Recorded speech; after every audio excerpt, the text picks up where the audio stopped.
اب اگر غور کریں تو ہماری جتنی پریشانیاں ہیں وہ انہی سے متعلق. کسی عورت کے ہاں اولاد نہیں،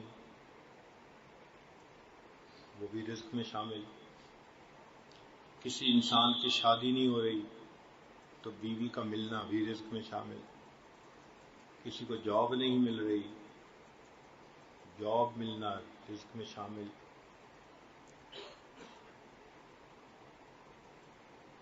تو اگر آپ دیکھیں تو ہماری اکثر و بیشتر پریشانیاں رزق ہی سے متعلق ہوتی ہیں. کہیں بیٹی کا رشتہ نہیں ملتا، کہیں بیوی کو خامند کی محبت نہیں ملتی، کہیں خامند کو بیوی کی وفا نہیں ملتی، کسی کا کاروبار اچھا نہیں چلتا، کوئی قرضوں میں دبا ہوا ہے، کوئی محنت کے باوجود کچھ نہیں کما پاتا، بچوں کو پڑھائی نہیں کرا سکتا. اکثر و بیشتر پریشانیاں انہی سے متعلق ہیں. تو جب پریشانیاں انہی سے متعلق ہیں اور اسی کی فہرست بن رہی ہے تو کیوں نہ انسان اس وقت اللہ کے ہاں فریاد کرے. پھر یہ فہرست جب بننی شروع ہو جاتی ہے تو اللہ رب العزت نے ایک کرم کیا کہ بندوں کو موقع دے دیا مانگنے کا. اگر اللہ تعالیٰ چاہتے تو ایک ہی رات میں فیصلہ ہو کے کام ختم ہو جاتا، مگر نہیں. بندوں کو موقع دے دیا کہ تم اپنی پریشانیاں اپنے رب کے حضور پیش کرو، اپنی بیماریوں کی شفا مانگو، مصیبتوں سے پناہ مانگو. تم مانگو، اللہ کے خزانے کے در کھلے ہیں. تو اس کے لیے اللہ تعالیٰ نے ہمیں ایک لمبا وقت دیا. کتنا؟ 27 رمضان کی رات تک. 27 رمضان کی رات تک یہ فیصلے مکمل ہو جاتے ہیں اور پھر وہ فہرست فرشتوں کو ایگزیکیوشن کے لیے آگے فارورڈ کر دی جاتی ہے. اسی لیے رمضان مبارک کی اہمیت بھی بہت زیادہ. برکتوں اور رحمتوں کا مہینہ. اللہ تعالیٰ نے کرم کیا کہ میرے بندو تم بھوکے پیاسے رہو، تمہیں اجر ملے گا، تمہارے دلوں میں نور آئے گا، تمہارا دھیان میری طرف ہوگا، تم مجھ سے مانگو گے میں تمہیں دوں گا.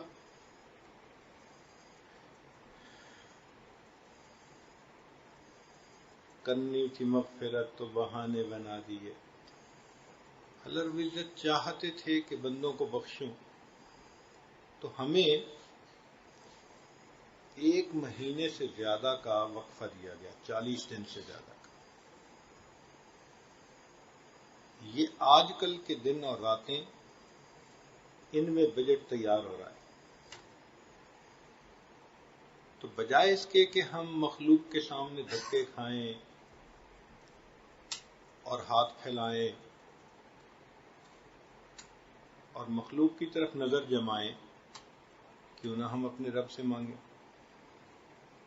جب وہ پروردگار دینا چاہتا ہے تو ہم کیوں نہ اس سے لیں جو دے کے خوش ہوتا ہے. عجیب بات یہ ہے، اللہ تعالیٰ دے کے خوش ہوتے ہیں، بندہ لے کے خوش ہوتا ہے. تو پھر اللہ سے مانگے. اس لیے آج کل کے دن رات اہمیت کے حامل ہیں. ان دن راتوں کو ایسے غفلت میں نہیں گزارنا چاہیے بلکہ مانگنا چاہیے. اور ہمارے پاس 27 رمضان کی رات تک کا وقفہ ہے. جتنا مانگیں گے اللہ تعالیٰ اتنا ہی انسان کے ساتھ خیر کا معاملہ کر دیں گے.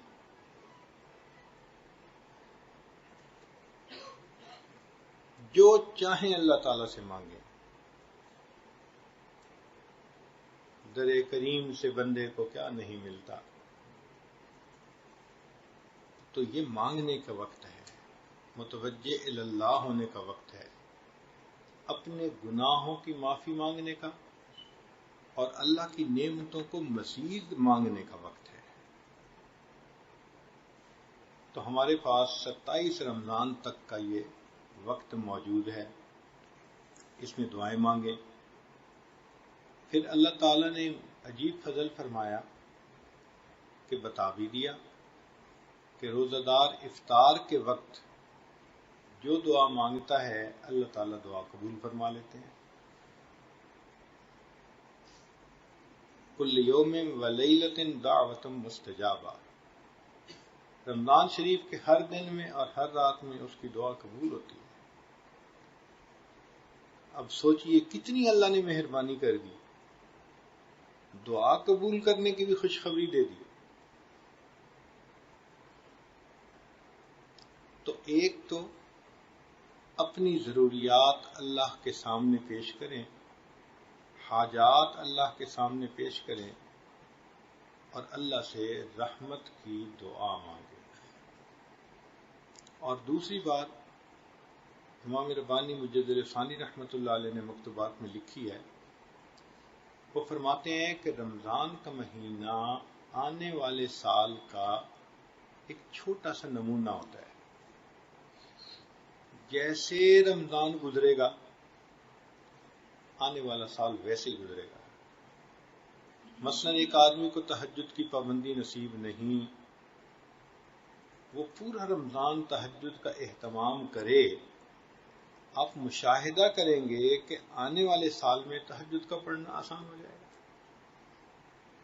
ایک آدمی بدنظری کرتا ہے، وہ رمضان المبارک میں نظر کی حفاظت کرے پوری طرح، آئندہ سال میں اس کو بدنظری سے بچنے کی توفیق ہو جائے گی۔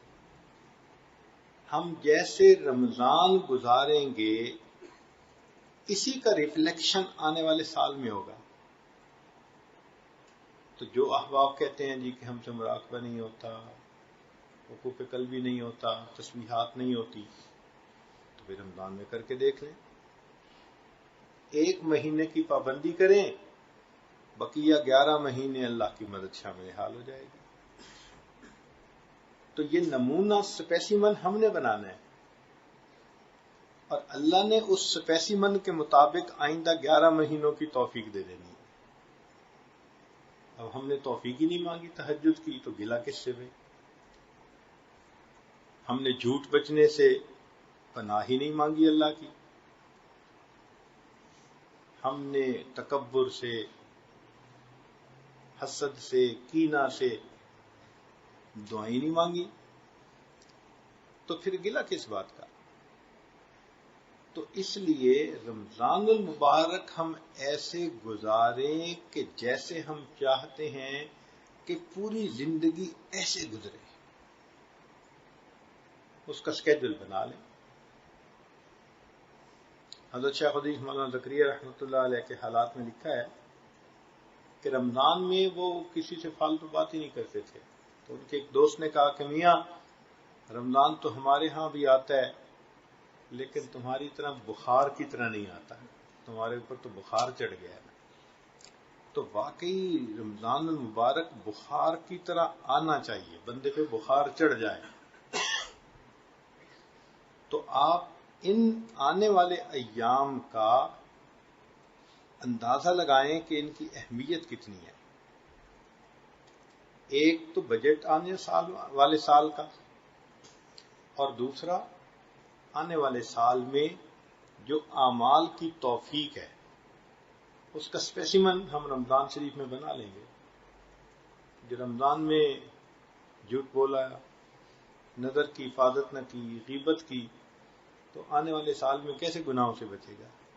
لا الہ الا اللہ، لا الہ